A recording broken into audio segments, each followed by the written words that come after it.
And we are live. Hello, everyone. I'm Tanya Shah from Women Who Code Delhi, and I welcome you all in today's session on functional Java. So, today we have Joshua Dupire with us. He's a software developer at Belgium and is very fond of the Java ecosystem.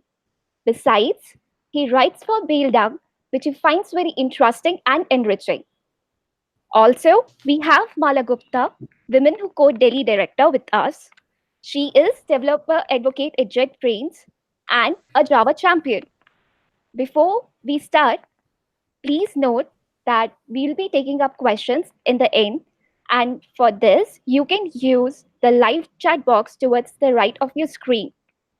So, without further ado, let's get started. Over to you, Foshwa. Thank you very much, Tanya, for introducing me. Hi, everybody. Welcome to this session about functional Java. I will pass this slide about myself because Tanya did quite well here. This session is aimed at developer who doesn't know about the new functional features that appeared in Java 8 or does know about them but want to learn a bit more. So there will be two parts to this talk. The first one is this one, in which we'll see the functional programming concepts. What does it mean to do functional programming? But also how it is implemented in Java through the functional interfaces. And for the second part, that will happen later, the date is yet to be determined. We'll see how to use everything we will learn today through different APIs of Java 8. This is where the fun began, because we will be able to use a lot of the new functional features through the Stream API, which offers features to manipulate data, collections of data in a functional style, but also the optional API, which offers us the possibility to represent the possible absence of values instead of using null values. And it relies heavily on functional programming style in Java. And finally, we will see about comparators, which already existed in Java before Java 8, but have been enhanced since with functional features. So I think we can begin with the concept of functional programming. So functional programming is a programming paradigm where we evaluate mathematical functions. So there are fully functional languages which are only composed of mathematical function, in the sense that a function is something that takes one or more input and provide an output and doesn't have any side effect. In Java, it is a bit the concept is a bit more broader because we can represent functions that are doing side effects. That's not a problem, and it integrates very well with the language. So functional programming allows us to use a declarative style. That means that we can focus on what to do rather than how to do it. We'll see in a moment how the functional programming allows us to do that. Also, in functional languages, functions are first-class citizens of the language, comparing to object-oriented languages, where objects are first-class citizens of the language. And now in Java, functions are also first-class citizens, but are represented in the form of objects.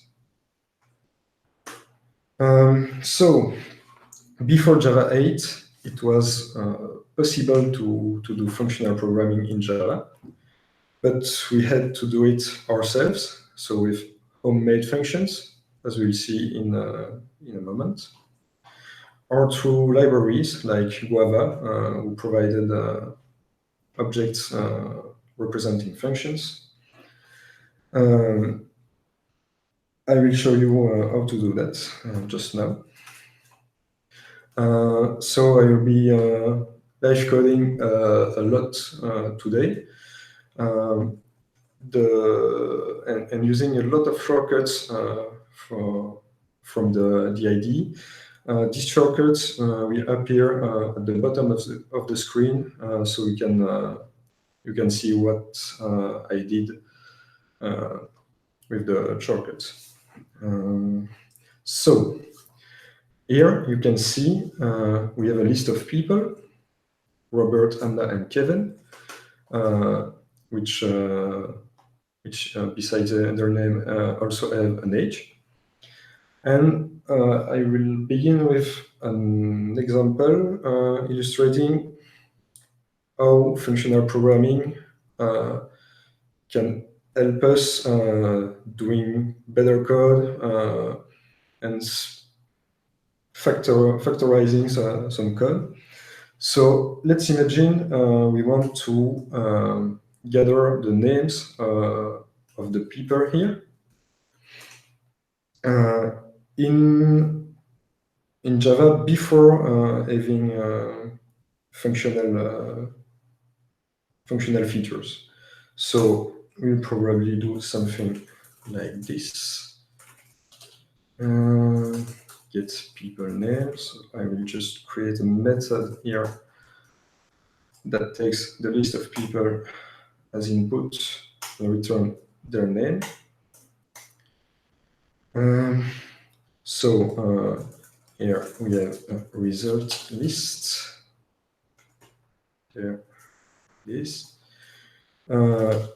Probably we will iterate through a for loop over the people, and in the result list, add names of those people, and then return the result. So if I print the names here, we'll see that Robert, Anna, and Kevin are printed. That's fine. It's not bad code. But now let's say I want to extract ages of those people this time. What will I do? Here I will have a list of integers, so the ages. Do pretty much the same thing, a method taking the people as parameter. There it is.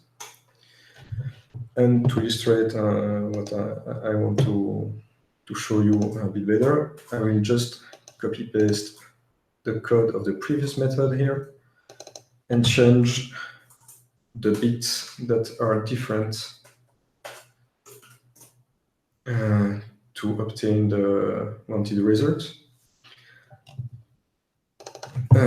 So here now I can print the ages.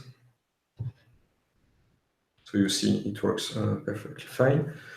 As you may have noted, I changed only two things in this method after copying it. The type of the result here and the method called to add the ages to the result.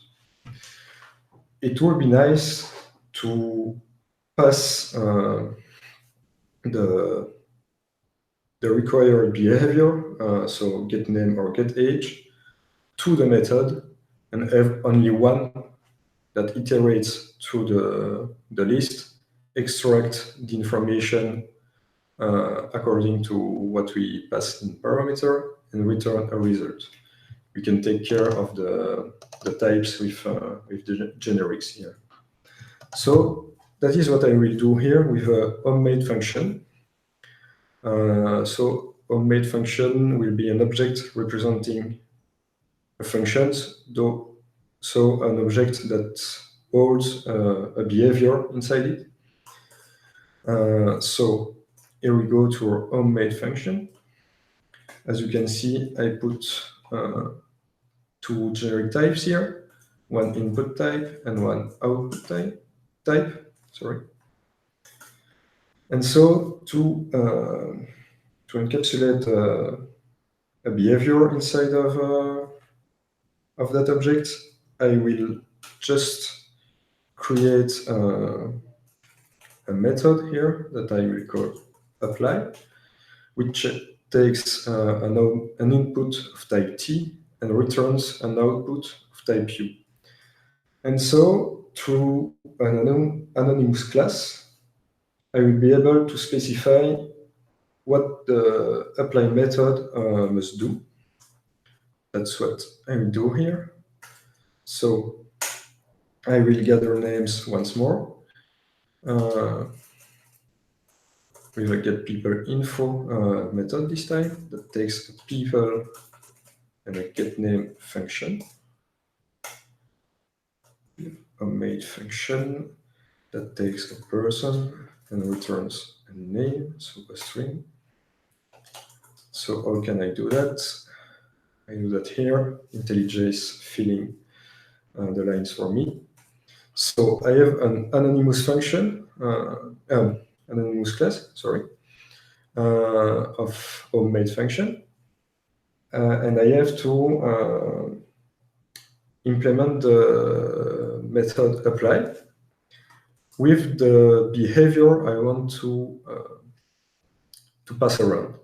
So here it is input, so the person dot get name, and that's pretty much it. So I create my get people info method here. Yep, function, sorry.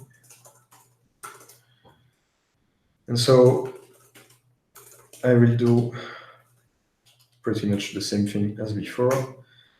A result list, iterating over the people, and adding to the result list the result of applying the function to the current person. Then I return the results. And we'll see the last time that the names will be printed in the console. And so now I will do the same thing with the ages. So I'm creating another function that takes person and returns this time an integer. I named it getAge. Yep. And inside the apply method body, I this time return the age of the person. And that's it. I can get people info, people get age. As you can see, that doesn't compile because I let string here. I didn't replace it with generics yet. That I will do. So let's say I want to return a list of T. So my function will return T. And here I must create a list of T. That's it. Everything compiles. And once again, if I run it, the ages will print to the console. So that's how we could have managed to do functional programming before Java 8. So by creating objects encapsulating behaviors. What we did here with the getPeopleInfo method is called behavior parameterization. That means that we extracted the behavior into a parameter, and now we can use this method with pretty much any function that we want. So let's back to the slides. So as I said, we have to use anonymous classes explicitly.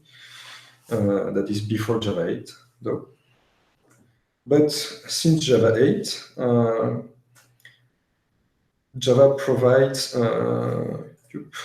functional interfaces that are interfaces, as their name said,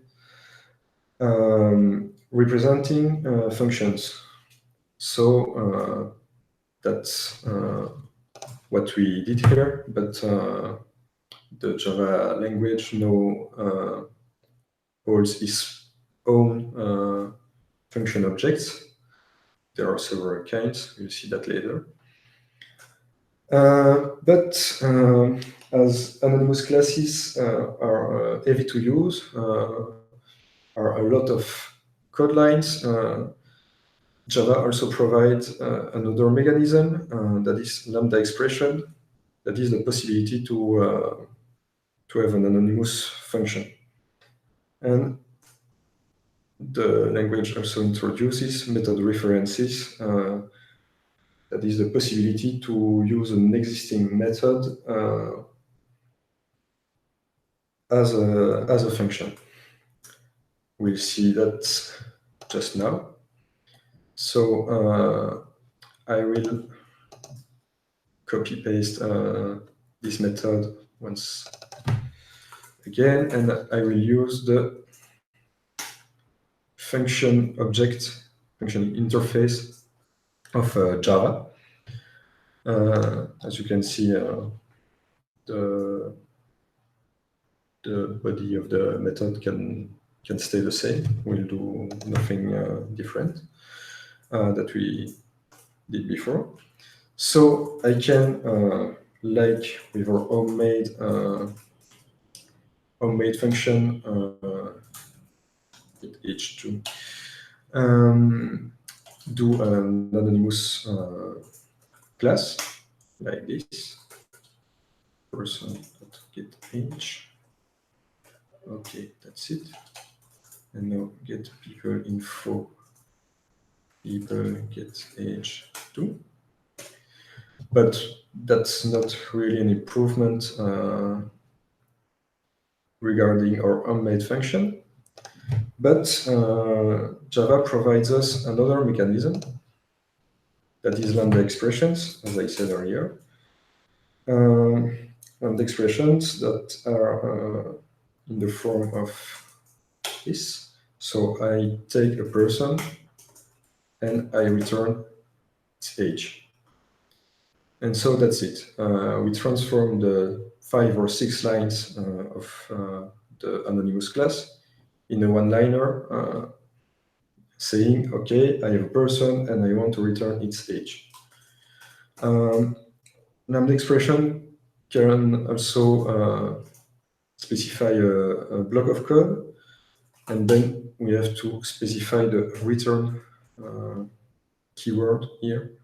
But for a lambda expression that short, that doesn't make quite sense. But you may have lambda expression with multiple lines inside them, and so the block of code can be handed.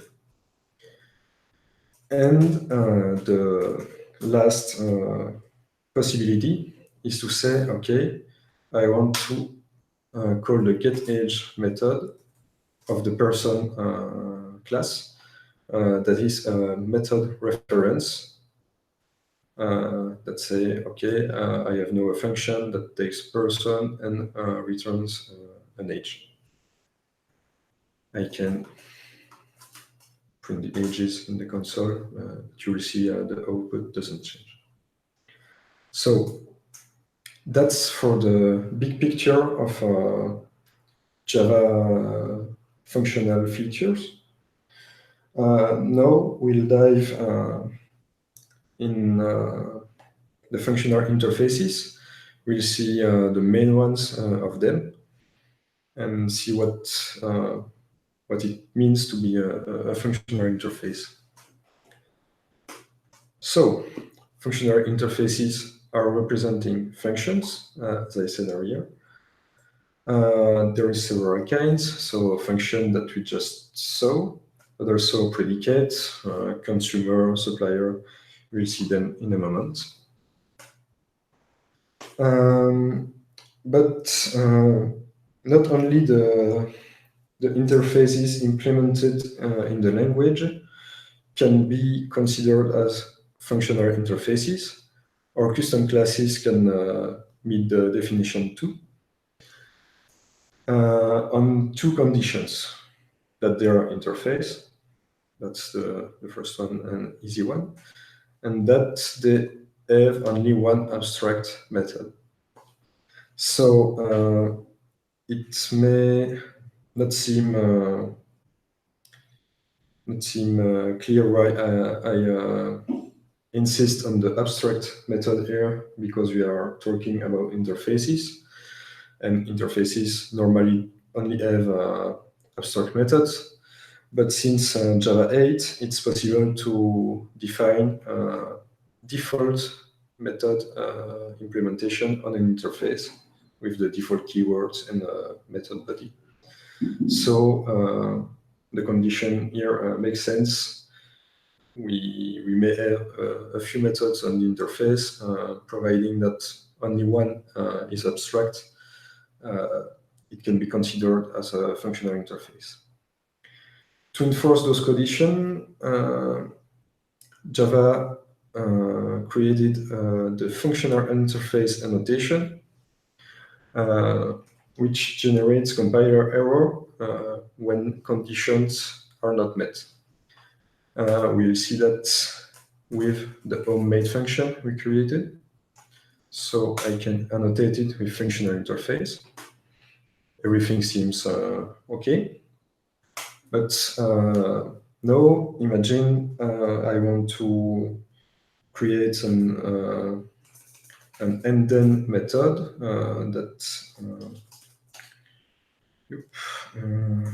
that takes a function. I made a mistake here.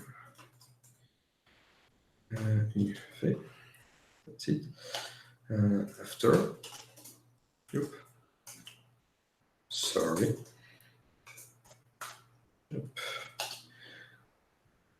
Homemade function, of course.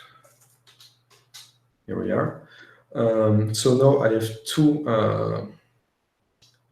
two abstract methods on my interface, and the compiler is complaining, saying that I have multiple non-overriding abstract methods in the interface.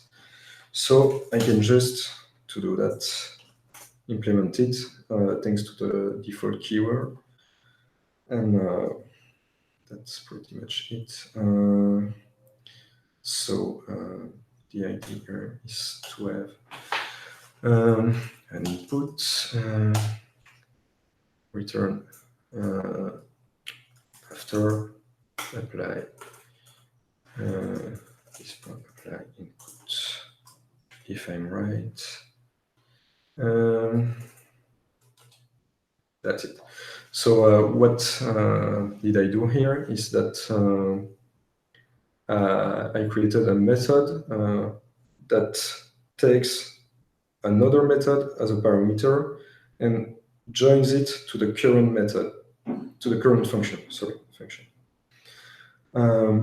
So I have an input of type t, and the output is the result of applying the current function to this input and applying the after function to the output of the first function. We'll see that Java has implemented such a method in its API in a moment. That's it. Let's go through the functional interfaces.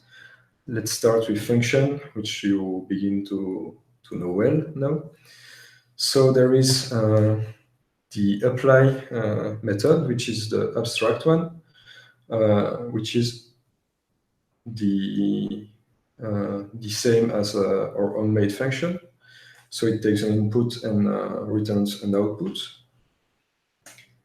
We have the endden method, which is pretty much the same as the one we just designed, and that joins two functions together. Oh, sorry.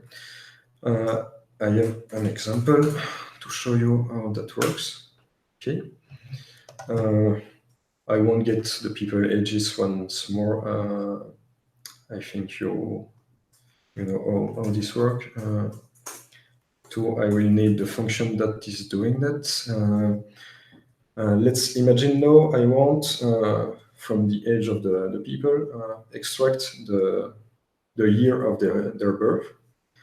What I can do is say, okay, I have a function that gives me the age, get age. I'm using the method reference notation. And then I have a function that from an age, give me the year of birth.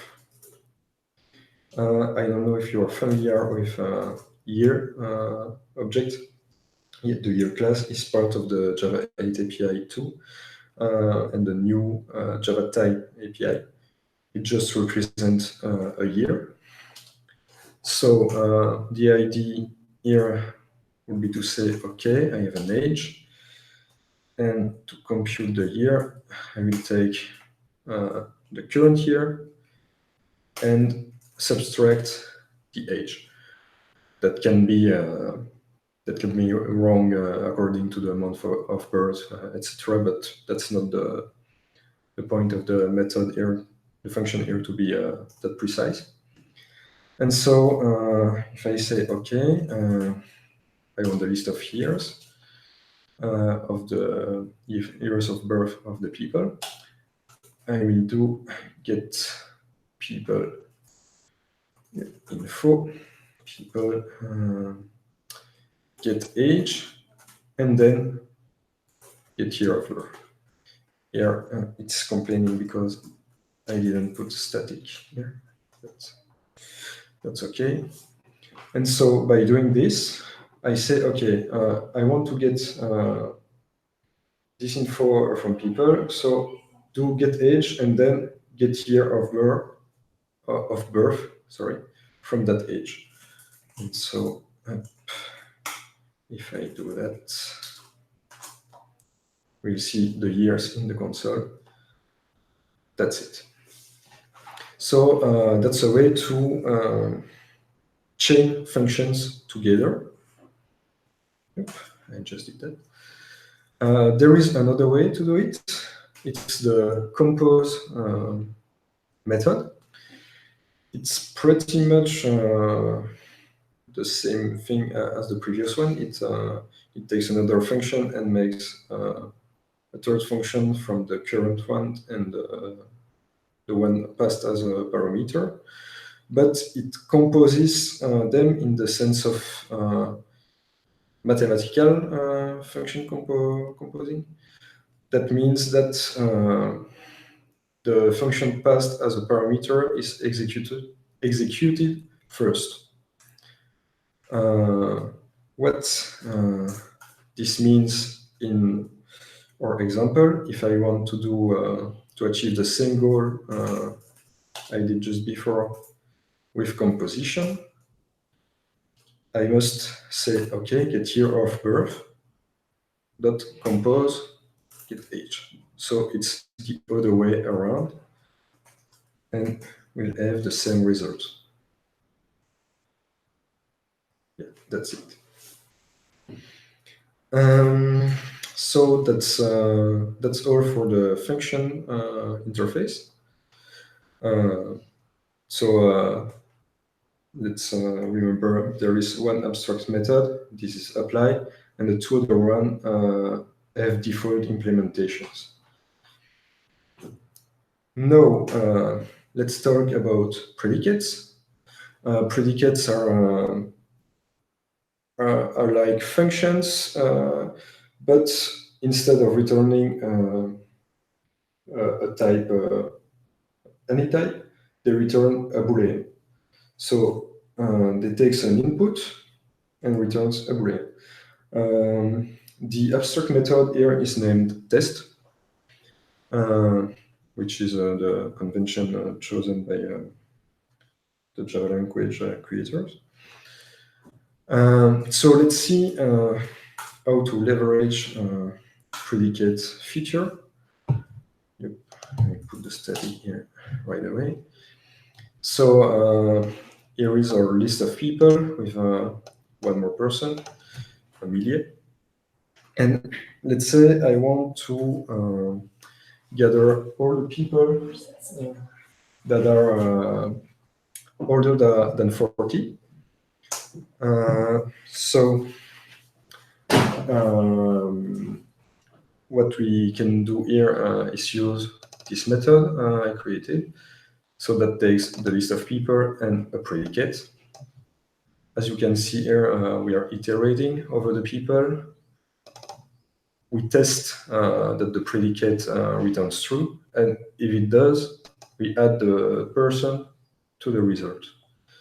So that leaves us with person,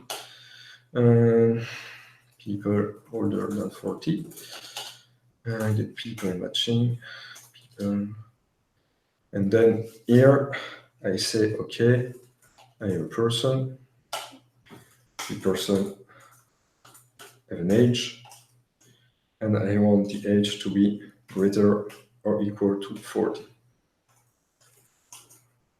Yep, people older than 40. That will, that will leaves us with Robert, which is 50, and Anna, which is 43.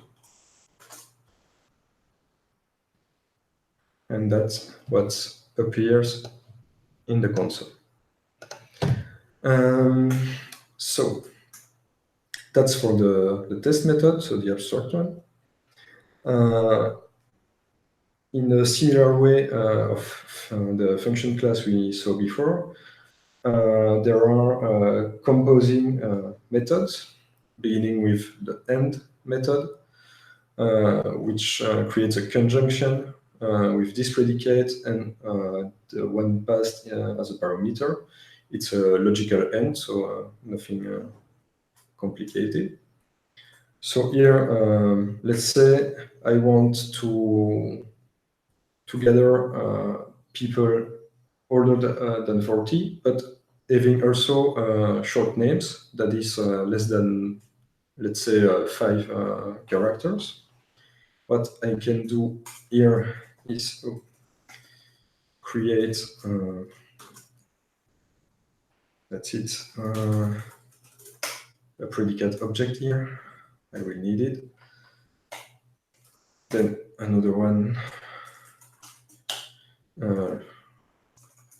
is short name.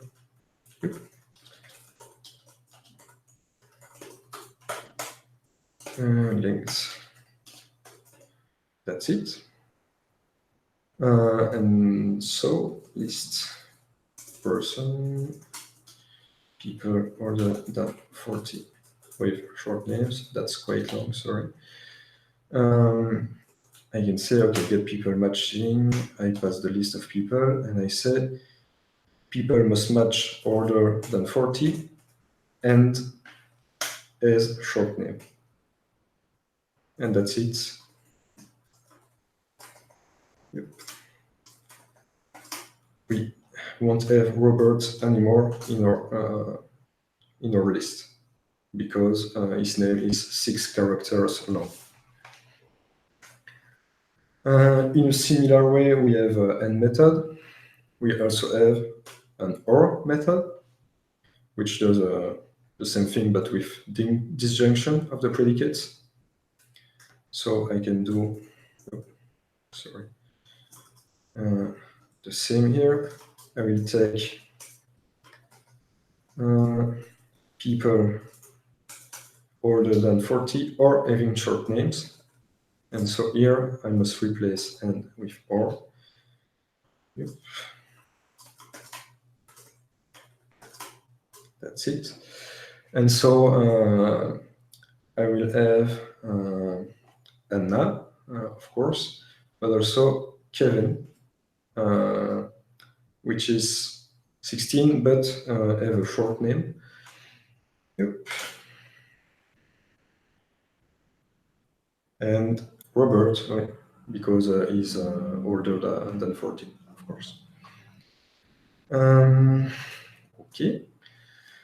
And the last method I want to present you about predicate is negate, which does the negation of the current predicate. That's simply it. So here I can gather the people that are younger this time than 40. So they will be up to 39 years old. And get people matching, people older than 40, dot negate, step out, internet, people younger than 40. I don't need that anymore. And so we'll have Kevin and Amelia. That's it. So that's it for predicates. Let's now talk about consumers. Consumers are side effect functions. So they accept an input, but doesn't return anything. That's why I said earlier that Java conception of functional of functions is a bit broader than that in other languages, because we can do a side effects function. Let's see how to use it. So always the same list of people. Let's say I want to print people's name. I can do this with this function, which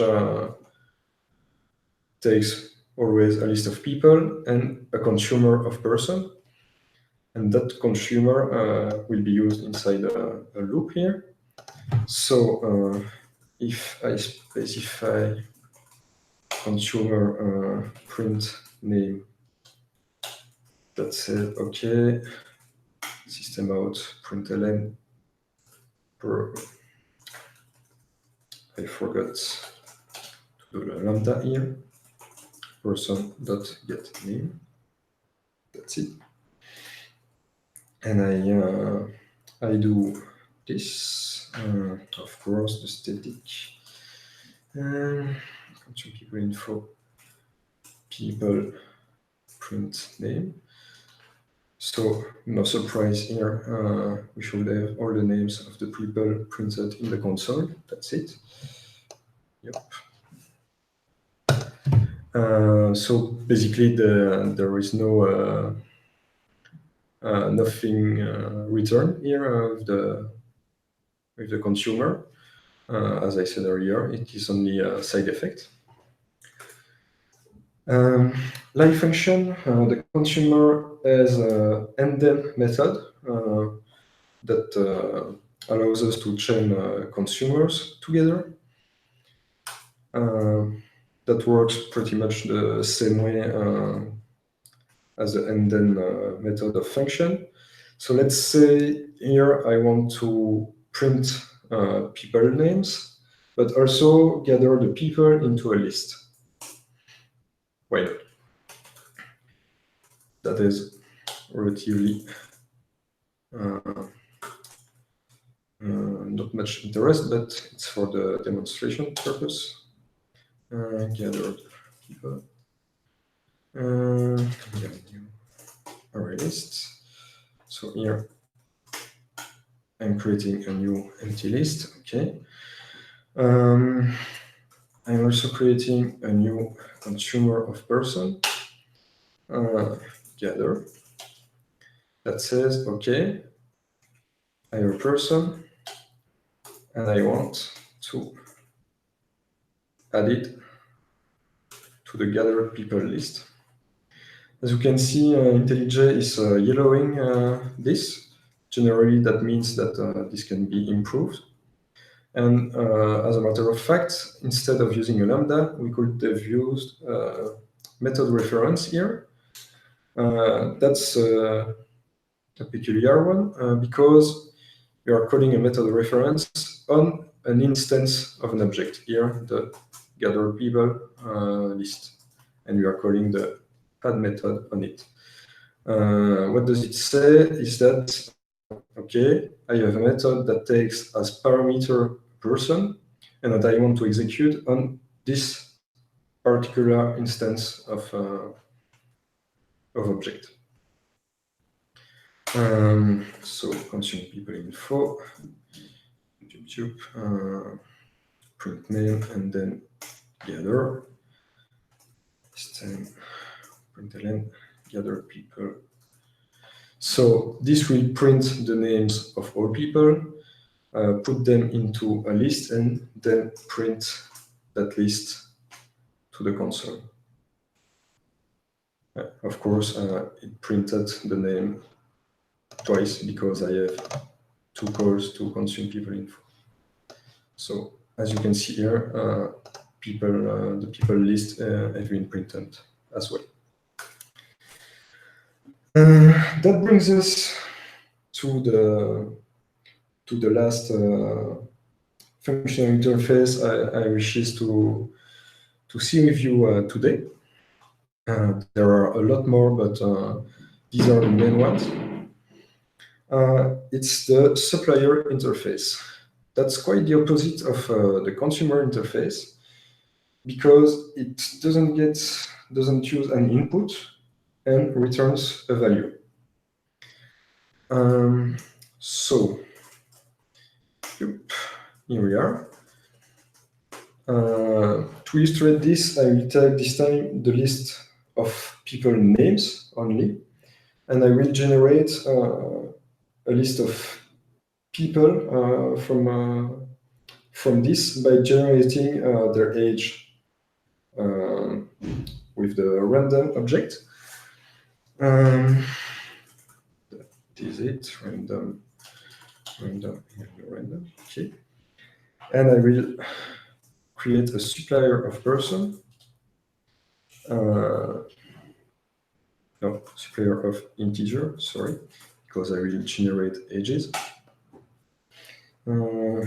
Generate age. That takes nothing as input. That is the notation to say, okay, I have no input parameter. And that does this random.next int, and I will say bounded by 75. So now I can gather my list of people by doing give ages, people names, generate age. Okay, static here. And so after that, I have a list of people and not only of names. And we see that the ages are generated by the program. So this is somewhat useful when we have heavy object instantiation that we do not do every time in a program. So we can just give a supplier and when needed, call its get method and retrieve the object inside. So this is very useful with the optional API, as we'll see in the next session. All the things we saw here, so function, predicates, and consumers are heavily used with the streams API also. And so I hope you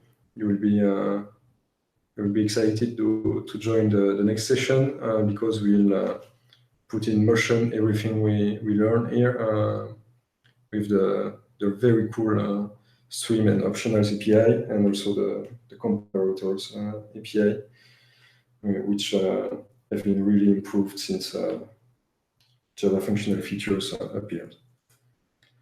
So I think it's time for the questions. Yes.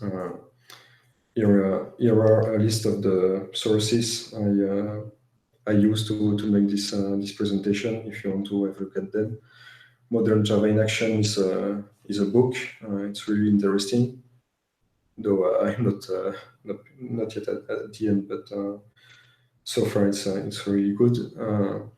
And I also watched the Lambdas and Streams masterclass of José Pomar and Stuart Marks at the Devox. They are really interesting. And don't hesitate to have a look at them. So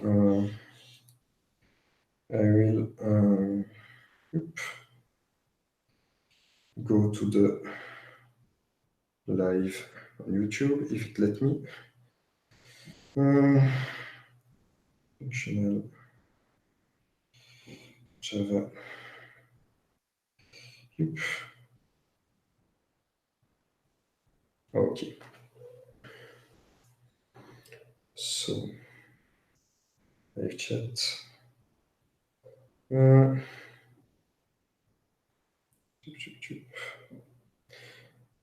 I think there are no questions so far.